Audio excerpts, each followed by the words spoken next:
আসসালামু আলাইকুম সবাইকে। তো আজকে আমার হাতে দেখতেছেন ওর স্যালাইন। তো আজকে আমরা কবুতরকে ওর স্যালাইন দিয়ে পানি দেব, দেখি পাত্রে পানি আছে না নেই।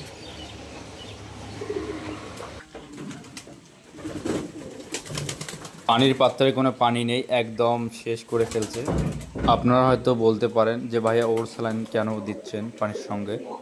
তো আমার কবুতরগুলো গত কিছুদিন আগে ভাইরাসে আক্রান্ত হয়েছিল, নীল পায়খানা এবং পাতলা পায়খানা হয়েছিল। এই জন্য আমি পানির সঙ্গে প্রতিদিন ওর স্যালাইন মিশিয়ে দিই। আলহামদুলিল্লাহ অনেকটা ঠিক হয়ে গেছে। আপনারা দেখেন নিচে একজোড়া কবুতর ডিম পাওয়ার জন্য বাসা তৈরি করতেছে।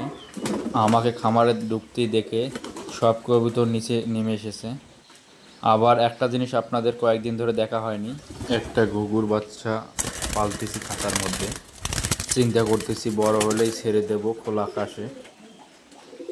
এখানে একজোড়া লোটন কবুতর 1 বছর হচ্ছে আমার খামারে সেট আপ দিয়েছি। আমি মনে করছি হয়তো জোড়া নিবে না, মাশাল্লাহ জোড়া নিয়ে নিছে। তো সবাই ভালো থাকবেন, সুস্থ থাকবেন, আর আমার কবুতর খামার জন্য দোয়া করবেন। আল্লাহ হাফেজ।